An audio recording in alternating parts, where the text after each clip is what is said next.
So, tell us a little bit about yourself, a little bit about why you're interested both in Anacha and this device and in dance and what that means and what you think the world needs and what your contribution is to what your message is to the world. Hmm. Okay. Yeah, I could do well with the telling about myself, but message to the world. Let's see what stems from my words. So yeah, I'm 52 years old. I just had my first son born now, and that's Mazel very tov. exciting. I've been waiting for him for over 30 years, I suppose, mentally, spiritually getting ready. I live in Tivon, Kiryat Tivon, and but originally I'm from Tel Aviv.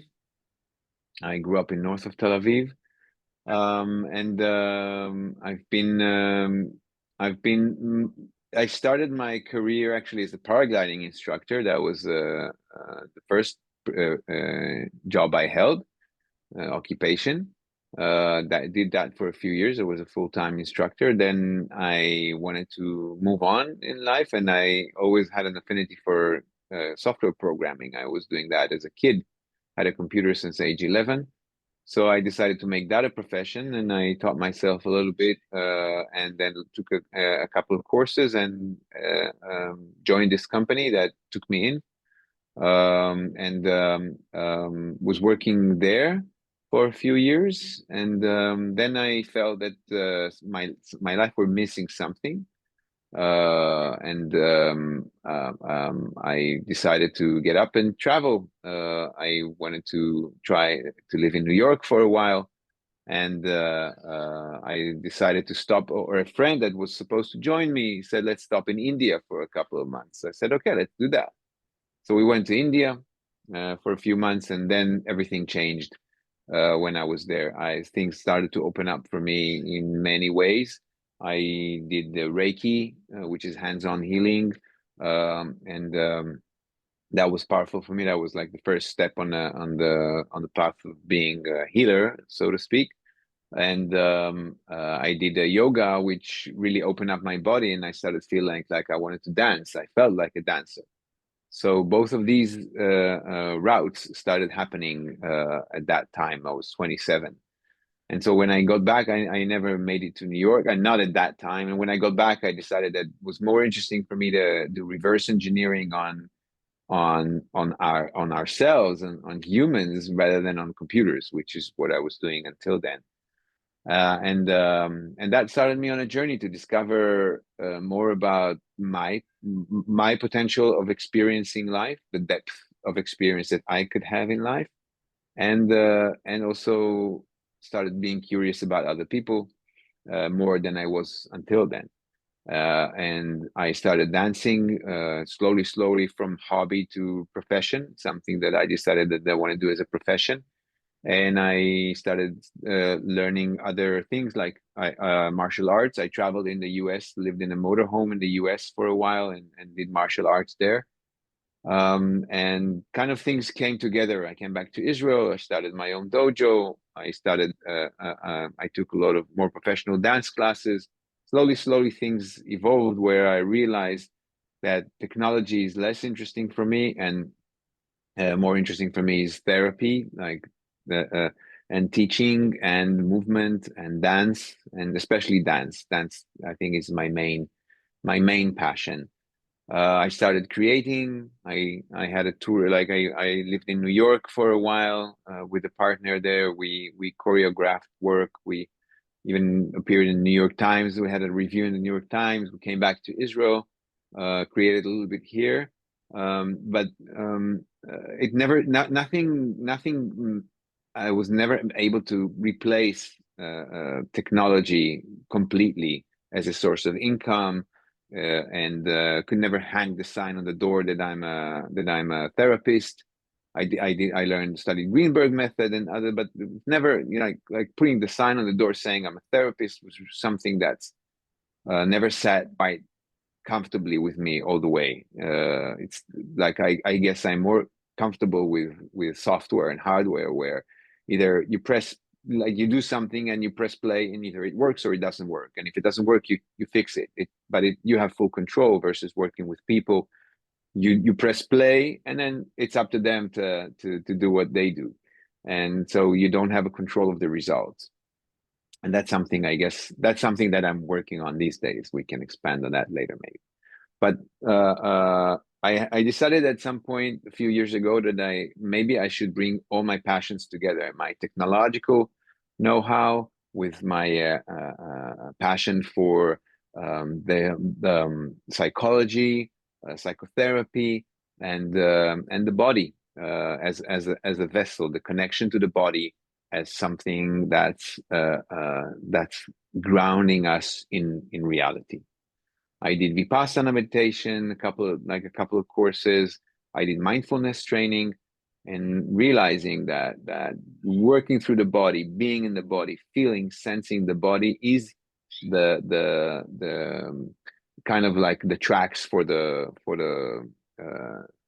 train, and that's something that became kind of a practice. And then I met this my co-founder of Anicca, Yechiel, and he brought the idea of the way to stay in the body for longer is to stay connected to the breath, which is what we are being taught anyway in mindfulness and in Vipassana. And because it's difficult because the mind runs away from staying with the breath, we go on to whatever the mind does usually, and that's to solve problems. So it's not interesting enough for it to just stay with the breath. And the training is to bring it back to the breath, bring it back to the body, so it doesn't run off on its own like it does. And so the idea was to create a device that would vibrate with the breath and will call the consciousness back to the body, back to the breath, and there being able to stay longer with the breath and the body is where the fruits of meditation ripen.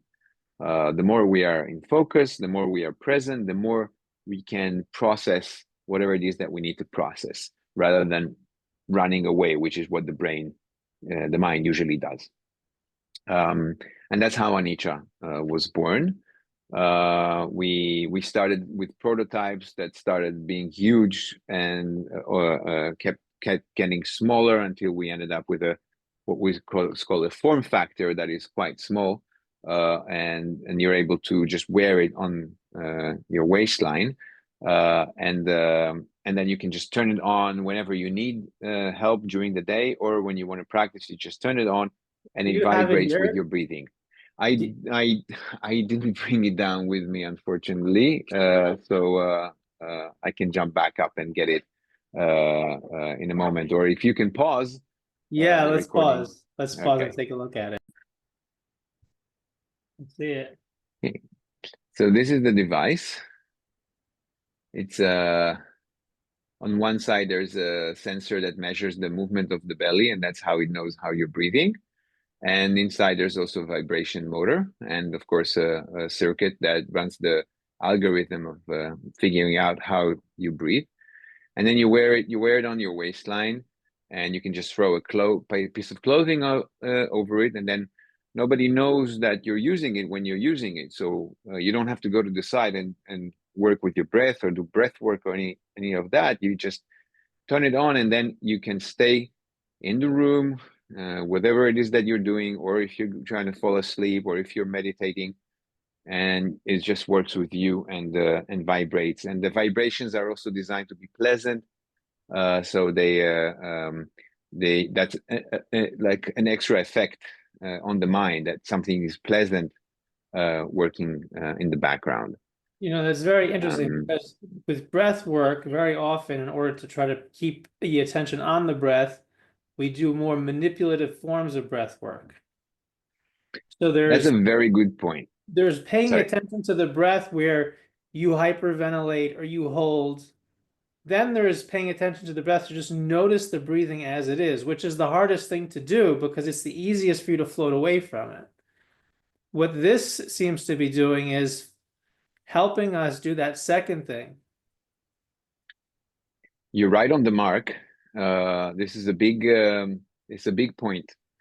Both Yechiel and me come from meditation and from mindfulness, which is being aware of the present moment. And it's a different practice than breath work. So breath work is to manipulate the nervous system to reduce the stress, to increase the sympathetic arousal, to decrease the sympathetic arousal and increase the parasympathetic arousal, like two branches of the autonomic nervous system. And so doing breath work controls those and plays with them, versus mindfulness practice is actually cultivating ongoing awareness and presence of what is going on right now. And and uh, uh, it's a tougher practice. It's a practice where if you hold with it, if you stay with it, you will get um, emotion regulation capabilities from in a different way than you would by breathing. Now, it doesn't mean that when stress is very, very high, if you get very anxious, it doesn't mean that you don't use your breath to reduce the anxiety, but you do it out of a more present uh, mindset. You don't want to cultivate your mind into, oh my God, I'm anxious, then I should reduce the anxiety. In mindfulness, you kind of start cultivating a mindset where, okay, I'm anxious. Where do I feel the anxiety in my body? I feel it here. I'm feeling it there. I'm going to connect to my breathing, and I'm going to let the storm pass. And you're cultivating kind of observing. Yeah, another language for that I really love, like reading and learning from Peter Levine, is the container, is making the Hmm, container bigger. So when you're using a manipulative practice to handle when you feel dysregulated, you kind of are just trying to chase away the negative experiences you have and bring in positive ones. exactly, So those exactly. negative experiences always still feel unsafe. So there's no long-term benefit over time. You're still chasing away the same demons. But when you have a larger container and your freaking out no longer freaks you out as much, you kind of can observe it, then as your container becomes bigger and the ability, like you're just not scared by these things anymore. They don't phase you and you can like move on to the next level. So it's harder.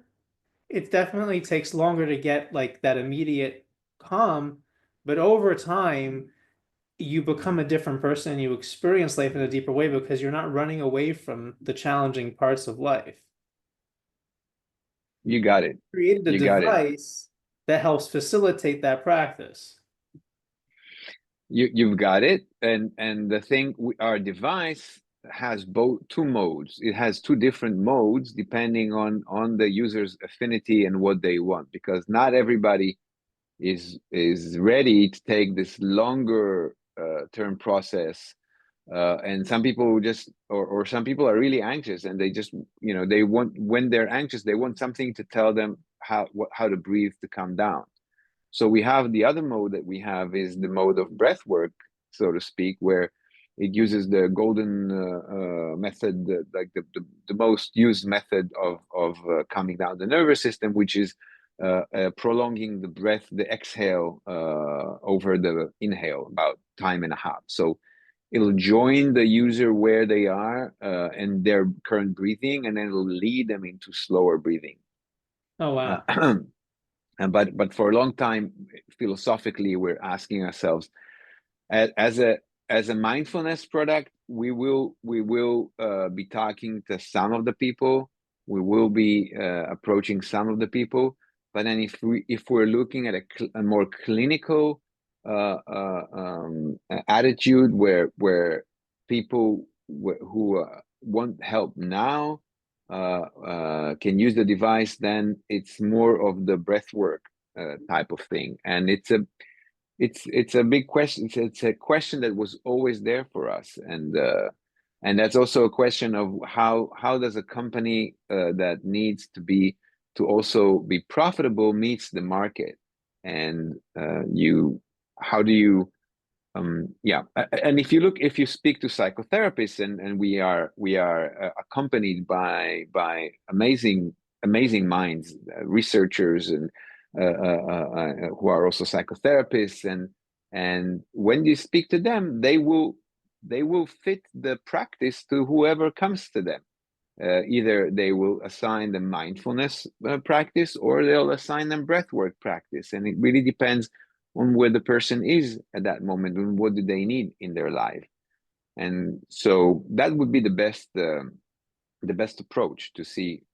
But you really, and the thing is that in the beginning we didn't really know how to differentiate it. The fact that you differentiated it so well is a compliment to you, because most people, they would say mindfulness and they would just put in, even therapists, they would say mindfulness and they would just put in everything: breath work, awareness work, and mindfulness work. And basically, like you said, mindfulness is cultivating. I like how you said it, like a bigger vessel or container, where you, with time, you teach yourself how to contain different experiences. By the way, that's also enriching. This is life enriching, because if you are not able to experience your body and feelings, then you're missing out on some of the experiences in life.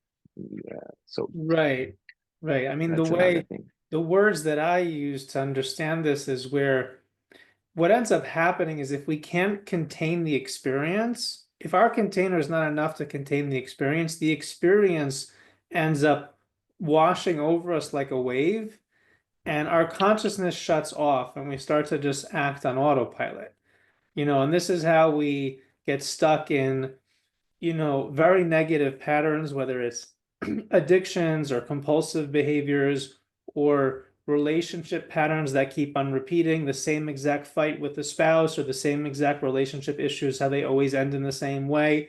People have these patterns going and nobody wants them, but the reason why they repeat themselves is because the feelings and emotions and body sensations associated with them are so overwhelming to the person that when they come up, the mind is just bails out, and the consciousness bails out, and the person just goes on autopilot.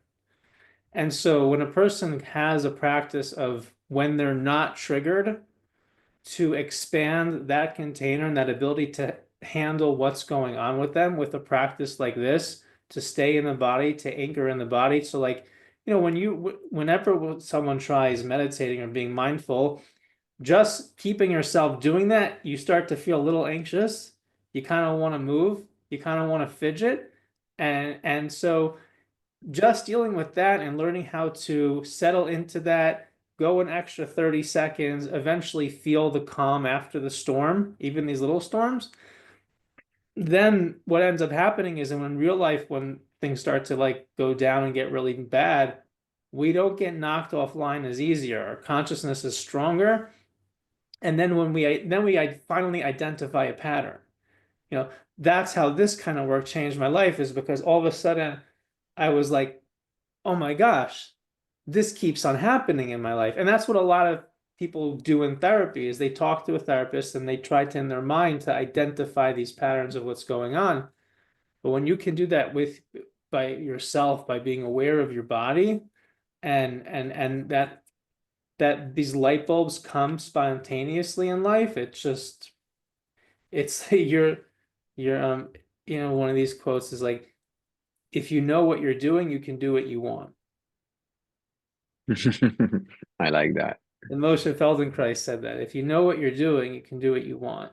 But what happens is that when we start getting into, and I know this happens to me all the time, when I see negative things in my life that are festering and don't stop, I start to try to really pay attention, like what is going on over here in me. Um, so this is really cool. So what's the stage of this device? If someone's listening to this and wants to try it, how does that work out? Like, where are you at? I don't know where are things at with this amazing magical thing? I just wanted the listeners to know that I tried this once. I think it was a year or two ago. I went, we're going to talk about dance soon. I went to take a dance class with Ito, which completely blew my mind away. It was started off as the most awkward and painful experience, and by the end of it, I could not, like, I was so sad it was over. It felt so good. But but then afterwards, I wore the device, and it was really, it really magnified the sensation of being in the body. It was so immediate, and it was so, it didn't feel like, it didn't feel like I was being manipulated. It was very gentle, and it was very soothing, and it felt like an immediate flow. I could really sense the difference between the inhale and the exhale, um, because the vibration would turn off on one up or the other. Like you could choose where it goes on, where it goes off. And just being able, that calmness, it was almost like the calmness you'd feel like you sense when you're rocking a baby. Like it was just so, I felt so held in the experience of it. It's really, really incredible. So if someone wants to try this, is it possible? How does it work right now? Well, right now it's just the waiting list on our website. We haven't decided. We're pre-market. We haven't decided yet if we're going to go the clinical route or the consumer route, wellness route. Both have advantages and disadvantages. Right now, we're designing with the Kaplan Hospital, Kaplan Medical Center. We're in the neonatal intensive care unit. We're designing a clinical study that would help women who just gave birth to premature babies and their babies are in the NICU, help them reduce their stress levels. It's a very specific use case, but if it works, there's a couple of things that can happen there. First of all, it could be a clinical market where we would be able to sell to hospitals rather than to consumers. And then the second thing is that it'll corroborate, it will support by a clinical study what we claim, by our mouths that it works. We did our own pilots with people in the community, so we know that it works. But this will give us a more solid clinical support. um, and then and yeah, and it's a very stress-ridden environment, like being a mother to a newborn that's in the neonatal intensive care unit. And also, this is an interesting use case because stress has been shown to inhibit milk production. And in the NICU, mother's milk is, they call it cure medicine. They call it the mother's milk is medicine for the baby. They want the mothers to give and also outside of the NICU as well, mothers that pump milk or breastfeed get numerous benefits from it. Just the first benefit is that it'll help the womb contract faster after childbirth than if you don't, like, if there's no sucking on the nipple. And second, there's bonding, and then the baby develops better, and there's cognitive benefits for the baby and for long-term development, and the mother gets protected from ovarian cancer, and I think it's ovarian or cancer around the genitals, and breast cancer numbers are down if you're breastfeeding or milk pumping. So, and the World Health Organization recommends breastfeeding, or like milk only for 6 months before anything else. So it's really beneficial We're to touching on have. an interesting factor, which is the how much stress affects health, and the health of the nervous system is very much will have an impact on the health of the immune system and the digestive systems and all the other systems. And um, especially when you're talking about a relationship between a mother and a baby, um, you know, when we're born as babies, we kind of there's this idea in the somatic world and that we borrow as babies, we borrow the nervous systems of our parents.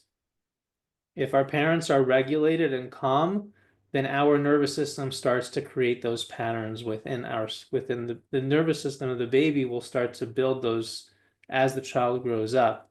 Um, so I mean the brain is very plastic and it's kind of taking in what's happening in the surroundings. And so this device is like this the ability to help a mother feel more calm and regulated, the impact on her health, on the child's health, on the nervous system health, and the health of the family in the long run. It's very big. You got it. You got it. You really saying it very well. I do want to say something about stress. Stress in itself is not a bad thing. Chronic overstress is. So we're designed to experience stress levels. We don't have to now everybody run and buy anicca or start meditating or doing breath work to reduce their stress levels because that will only get us stressed. And studies have been done that the way people stress will affect people worse if they believe that stress is bad for you. So, but also these kind of studies also have artifacts in them. It's endless. It's like a mirror, it's a tunnel of mirrors. Well, In that general, just touches on saying what we were talking about earlier, which is when you try mhm, chasing away the stress, exactly. you're chasing the same demons. The idea is, Uh, can you actually hold it and be okay with it? Exactly. You want, it's like going to the gym. You are building a muscle and it builds slowly. So every day or every week or every month, you will see it's very, very slow gains in the amount of weight that you're able to carry. And you go to the gym to lift weights, if you're a weightlifter, I'm just saying you can practice at home and everything, but you go there, you work out to get stronger so when you do need your muscles in everyday life, you will have a stronger muscle. So it's the same here. Like you're building your muscle every day. You're able to deal with things a little bit better. But stress in itself is like it shouldn't be it's like something that we have innate in us, and it's a mechanism. But if it's overused, like everything, any other thing, if it's overused, then health problems can happen. So I just want to kind of open a parenthesis around that. But yeah, prenatal stress, there's perinatal stress, which is stress around birth. And then there's prenatal stress where the baby is still in the womb. And, like with everything else, you don't want to stop smoking just when you get pregnant. You don't want to stop drinking when you get pregnant. You want to start these things earlier on. And then you want to kind of cultivate it before, cultivate it through, and also once you give birth as well, you want to give the best environment for your child, but getting stressed over giving your child the best environment will just get you more of that stress. And I think in a way you touched a little bit about it. We are how we approach life is really like something that's part of our personality, or let's say I call it the neuroticism level. Like so if we come to deal with stress, then that's not gonna work. We, like you said, we focus on the breath, and things will let's say the container will be Right. larger. So I think the way I would word what you're saying is that we're looking, as long as we're fighting an enemy, then the enemy is within us. The Hmm. idea is to find a place of neutrality.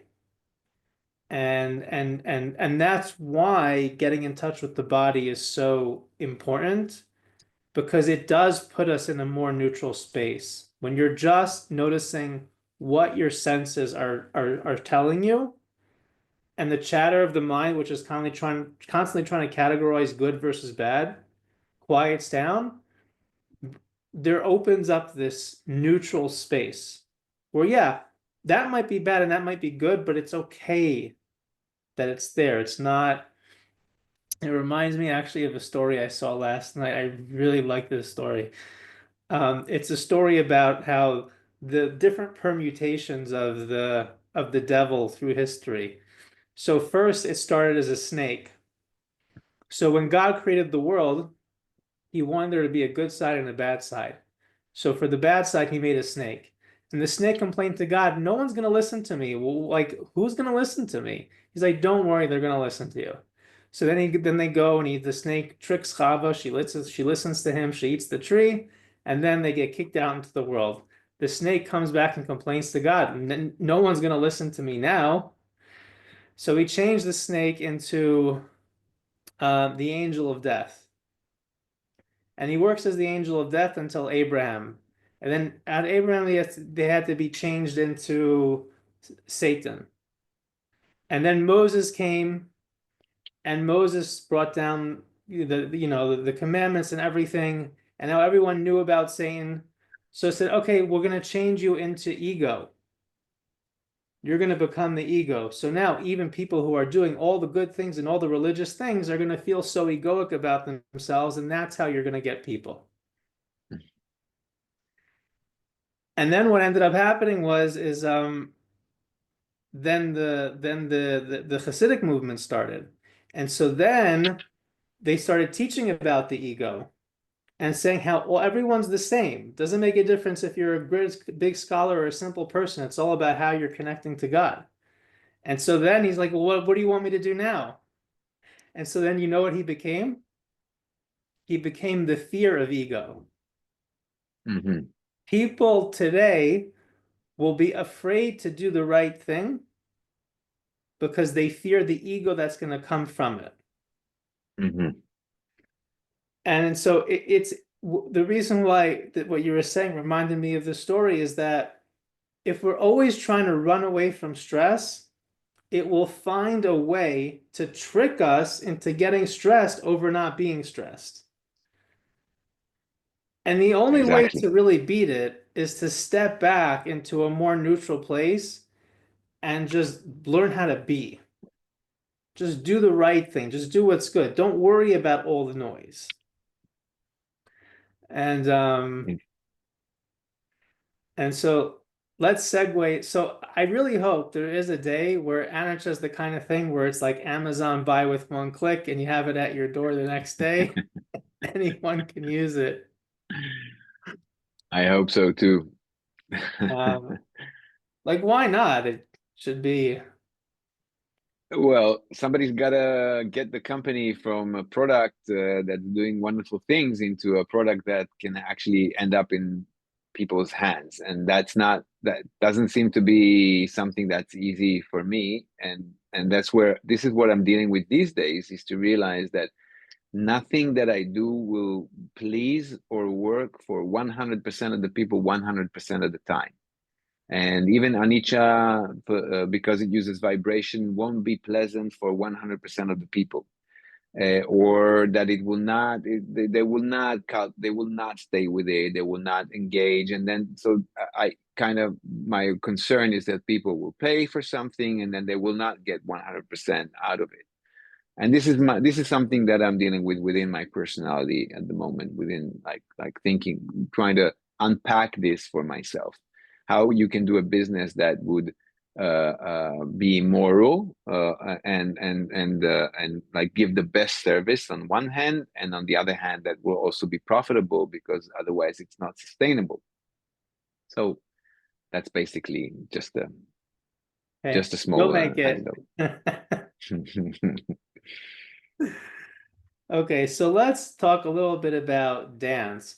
What's really interesting about the dance is the dance practice is almost the opposite of what you would think the mindful and the meditation practice is. When you think of like getting in touch with yourself in a mindful way, you think of someone in absolute stillness, no movement whatsoever, you know, just sitting and being.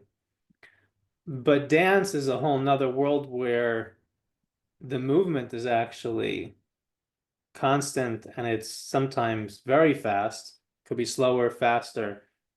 Um, and I think that to a lot of people, it might be hard to understand how movement could benefit one in their development of self-awareness more than being still could. Maybe you can talk a little bit about that from your perspective. Um, right. So dance and movement is movement, and mindfulness is mindfulness, and they kind of are part of the same parcel. For me, if you remember, I start my classes usually on the floor in a mindfulness practice, experiencing your body. Moving forward into the practice, I teach the people that they have to like what they're doing, even at times where it's not pleasant, because if they don't like what they're doing, they will not be connected. And if they're not connected, they're not going to be interesting, neither to themselves nor to the public that the performers serve. And that in a way cultivates mindfulness. That's what it cultivates, the same thing. But instead of experiencing your pain and what do you call it, aversions and passions, desires, aversions and desires, you practice it in dance, and you actually like, I like this movement, I don't like this movement, I like this music, I don't like this music, I like what I feel, I don't. No, you like. If you don't like right now, you won't be able to do the performance work that's needed, the embodiment that's needed. So for me, they're part of the same thing, and maybe even more, because it's like it's mindfulness in movement.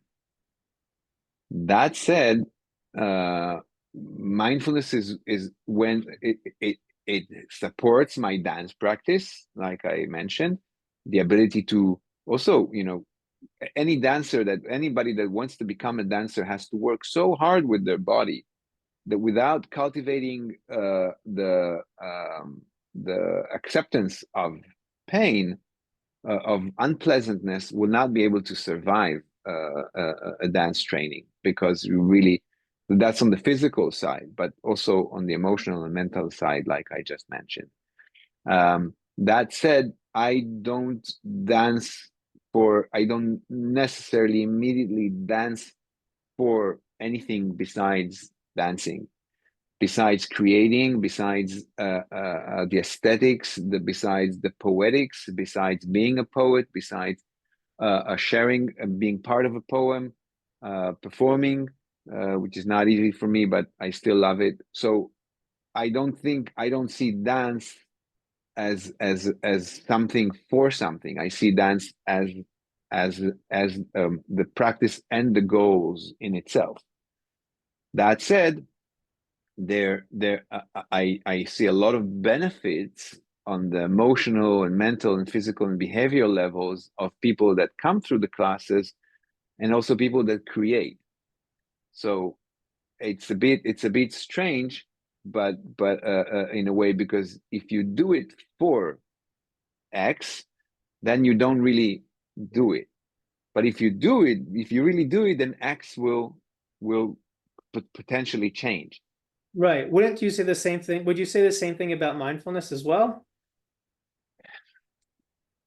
It's working with the mind. It's called, I think they call it, in some scholars call it, right type of effort. And you mentioned it before, like if you run away, like if you want to change something, then you're already in a practice that's not benefiting the change. So if you are anxious, or if you're angry, or if you're just in pain and you want it to go away, you succumb to the wanting to go away, you're not doing the practice. So it's like you embrace it. You want it to, you reverse the wanting. Somebody mentioned yesterday in some podcast, you reverse the wanting. You want it to stay, and then it'll go away. So you're right. It's paradoxical. Right. Um, So the way you just described the dance is fascinating because you're saying is that in the process of dancing, I definitely experienced this with you, you're definitely experiencing things that are uncomfortable and unpleasant. But in order to dance, you must embrace that. And so in order to make it meaningful in any way. In order to do contemporary creative performative Right. dancing, yes. Yes. Right. If you just put on music and you just, enjoy yourself moving, yeah. But if you want to dance with others, if you want to dance to an audience, if you want to be a creative dancer, where a choreographer, where you build work, all of that requires a lot of stamina. Right. And what I so I remember fighting through this. I don't remember how long it was, but it felt like it was for quite a while. And then at some point there was this tipping point. And I don't know if you experienced, I don't know, this is what I experienced was there was this tipping point where um I began to love it all.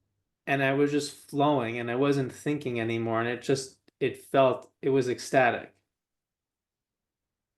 Um and it lasted. I remember a couple weeks after we did this, I was about to approach someone and I started feeling a little bit nervous and Mm. self-conscious. And I immediately felt it, like the nervousness and the awkwardness put me right back to where I was in the beginning of the dance class. And then I just went straight forward and I approached this person. Nice. Because it generated a certain pattern in me that I felt very strong afterwards was still there. So maybe you talk about like what that is or what that experience has been for you and for your students because you've had many students who you've taught for over the years. Yeah, I'm teaching regularly, I think for 12 years now. I love it. It's the best thing the thing I enjoy most in the week from everything else that I do. Um,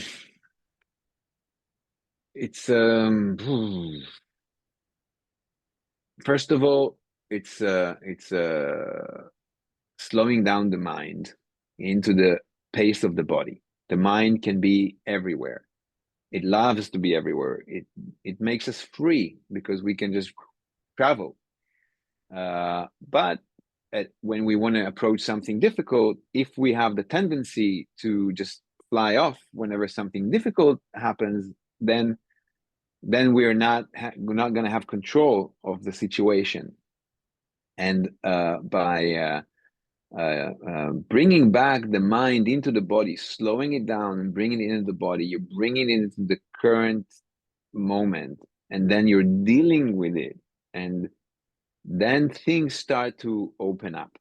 Like, and you didn't run away. Like I could see in the beginning that you were. I remember you were close to the door a lot of in the beginning of the class, and then you didn't run away. You went through the how they call the hole of the needle, and then you started to enjoy it. So it's really and some days we would be and even this can create expectations, because let's say now you remember how blissful it was, and then you'll come back into class. Let's say tomorrow you'll join me in the class, and you will be expecting to enjoy yourself, and then you will come, and then you will feel again the resistance, because it's there for us, for everyone that's coming into the studio and hasn't seen people for a long time, like these particular people, and then you'll have to do the work again to come out the other side. So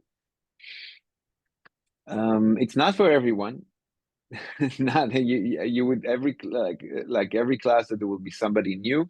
Sometimes they would just go away, and they will not be able to contain the difficulties. And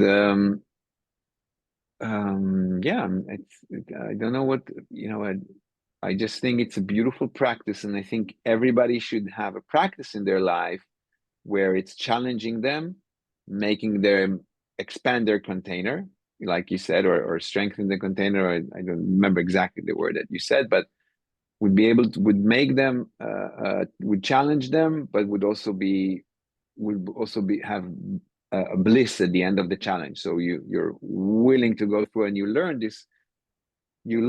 One of the things that I have in mind when I teach these classes, that I'm teaching the people find the route into this bliss of being in what Anna Halpring, the late Anna Halpring, said, the dance state. You kind of want to find this route into the dance state, and you want to stay in the dance state as much as possible, because that's why we do it. That's where everything, all the I don't know, being part of a story, and writing a story with other people and improvising with them, and And yeah, life is very much a dance. If you can bring that into life and just see interactions less about conflict and more about, you know, the dance. The dance also has if conflict, but then it becomes a dance. I look at it as a way of having an artistic eye in life, so you can be involved in the situation but also outside a little bit. And my son was born early, he was born preterm, apropos having designing a study that's supposed to take place in the NICU, and then having a premature child. It's was very cosmic. But when he was born and he was taken out of the emergency room, my partner was out of the operation room. My partner was there, still being operated on. They took him as a cesarean. They take him out and bring him in this incubator, and they're pumping air into him. Somebody, this little doctor covered with all these sterile clothes, and pumping air into him because he wasn't breathing on his own. And I'm like, and of course, this is a shocking situation for me as a father and a partner. My partner is in the operation. My newborn child is coming out and being taken into the emergency room, and the elevators in that hospital don't work. The staff is amazing. The elevators are not very was very stressful and overwhelming. But at the same time, I wanted to document it.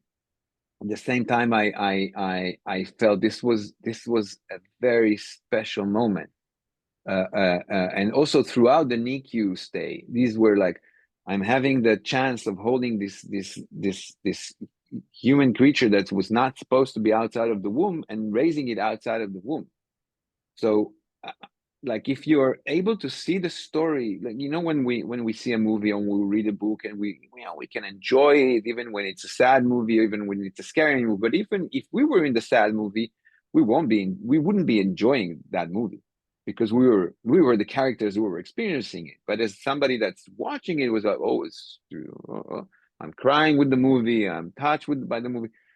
So I was in the movie, but I'm also able to be outside of the movie and enjoy the existential experience of raising a baby outside of the womb, and being with it when it's so vulnerable and so tiny. It's like so heart opening. So it brings out lots of oxytocin, no, oxytocin, not oxytocin, Oxytocin. oxytocin, yeah. So that's what I mean, is that's where you cultivate an artistic eye, and you see everything both as you're experiencing it, but also as part of something that's bigger than you. The story of creation, if you like, mentioned the Yeah. biblical story of it. Yeah, it's like, wow, we're part of this journey. We're part of the human journey. We're part of the tikkun olam in Judaism, they call it. So that the ability to like do this zoom in, zoom out, zoom in, zoom out. That's, I think, one of the things that really are being an artist helped me achieve. Yeah. Well, I think you answered my original question that weren't sure you were going to answer. What's the Which was, message? The oh, what message is to my the message to them? because it seems that in all these practices, whether it's Anacha or the dance, you're helping people. You wanna, you yourself are, you're going on this experience of being able to kind of, you're in the story, but you also see the beauty of the story. Um, and and I think that it takes a special person to look at dance, because a lot of people I know, I worked with someone who's a dancer. Like dancers don't necessarily have, just because you're a dancer doesn't mean you get this. If you have to approach it in a specific way. And actually, one of the things that I've learned working with a dancer is that, and maybe for people who do dance or do other forms of movement, this could be a really good thing to think about when you're trying to approach mindfulness or meditation or becoming more regulated and aware, is that your movement can, and probably if you're a dancer, should be a huge part of your awareness practice, your self-awareness practice. Because when I've worked with a dancer, my experience has been is that when this person is still, they'll get a certain result. If they're going through, if they're trying to work through something stressful, and I'm talking to him about something that's stressful, he will get a certain level of result. But if he, in the moment of contemplation, will allow himself to move, even just around the room, however he wants, and just explore how he's thinking about this issue while he's moving and dancing and moving around with his body. In the middle of a coaching session, I said, just what do you think? And he, at this point, he knows this is how he processes.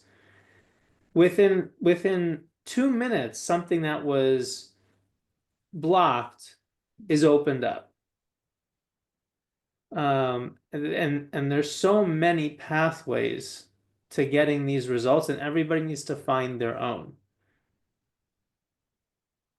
I think it's very profound what you're saying, because when moving, stress a lot of the time is movement unspoken.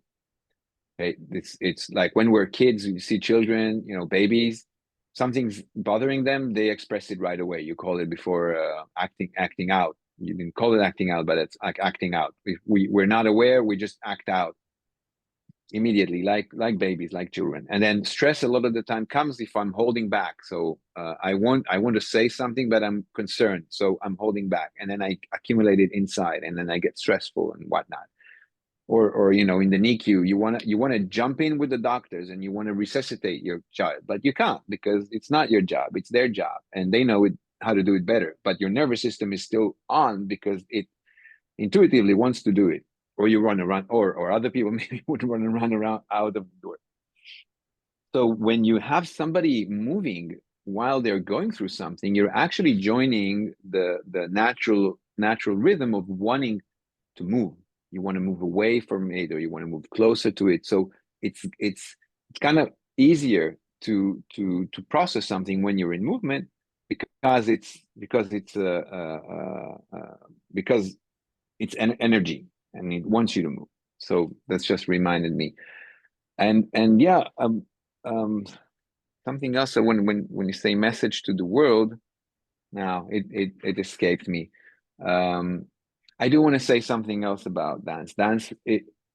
Doing art and dance is an ability to also, if you want to tackle personal stories and memories, and you want to recreate them through art, or you want to look at them through, if you use them as an art object, you are able to revisit them in it with the artistic eye and with the artistic context. You're able to maybe do closures on things, or you're able to maybe closure is a big word, but understand them better, do small steps of closures. That's something else that dance, or art in general, is very, very good for. That's just something else that I remembered. But you can use it in your sessions, like if they're dealing with somebody, and a lot of the time when we get stressed, it's usually about people. We could allow, you could allow them to enact, or to see things, like maybe put themselves in the room where the situation is, and where they would place themselves in the room when you're working with them. What kind of body posture would they hold at that moment, or the person that's giving them stress, where would they would stand, or what kind of body posture they would be holding. And in that sense, you're kind of helping them process the situation in a protected artistic or Container. reconstructive environment. Yeah. Yeah, so that's just something Yeah, I that mean that it's might occur here. brilliant. I mean it's when we use our imagination, there's so many ways. See, because when we're stuck in life, in the real life scenario, we feel stuck because we can't handle the impact that our environment and the high stake pressure of our environment with the emotions we're dealing with inside. So if we could find a safe environment to deal with the same emotions where our actions wouldn't have a negative consequence. So we could say whatever we want, we could act out whatever we want, and we can explore what's the body sensations and the emotions and everything that's going on in a way that's creative and it's play. Then there's opportunities that open up to us. And when we approach, like that was my experience after dancing when I was kind of self, like I would not have approached this person and spoken had I not danced because I would have not experienced going out of the comfort zone and realizing, wow, it's actually even better this way. Um, and there and yeah, it really, really helps. And I didn't even go into the dance session expecting that, or probably because I didn't go into it expecting that. I just went to meet you and see what you were about. Expectations were are the worst thing for any successful endeavor. But I want to say that I just want to revisit when you say what's my message to do to people. And I think one of the things that really, and I mentioned it early on with the NICU experience, one of the things that really helped me is to understand that I'm part of a bigger story, that I'm not, that I'm not just Ido and just and what's happening to Ido and with all the drama that this can bring. I'm actually part of creation, and I'm just another link, and my family and my child another link in this story, and we're all working on getting better, like at doing things better. Like we are born, we grow up, we do what the best thing we can, like becoming the best people that we can. We're, both in morally, but also functionally. And then we have children, and then we try to, we help our children, give them the knowledge that we've accumulated, and they will take it a step like a software upgrade over us. And I think, and I see this is what kind of how I see, how I like to look at things. And I think I see it as a universal truth. I think, like, you can believe in God, you can believe in Satan, you can believe in ego, you can believe in spiritual work, there's a lot of ways to tell the story that's going on here. But empirically, what I see is biology, and I see how biology, if you still have to subscribe to creationism, not creationism, sorry, to evolution, but you can see that everything is trying to evolve, and that's something that I can see with my own eyes, and that's something I can subscribe to. So I don't know if there's a God or not. I do believe and want to believe there's a God, but I definitely know there's evolution, and so I'm happy to be part of that. Meaning every trying to be better. Yes, exactly. Shouldering the effort of evolution to become ever more. I think, yeah, ever more better, whatever that means. Yeah, I hear that. But it reminds me of a story once. There was a guy who asked the Lubavitcher Rebbe. He asked him, I don't remember how it started, but he basically said like, what does it take to be considered like one of your people? Is it that I wear the garb? Is it that I do all the things? I'm not going to do all the things. I'm not going to wear the garb. Like, what does it take? And he answered him like this. It reminds me of exactly what you just said. He said, anybody who is working today to be a better version of themselves than they were yesterday, as a person, as a human being,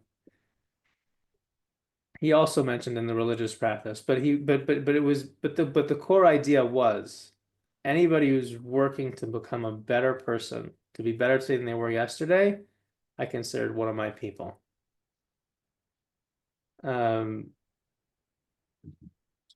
and it takes an open-mindedness, and it takes an approach to just always willing to work and learn and explore new things.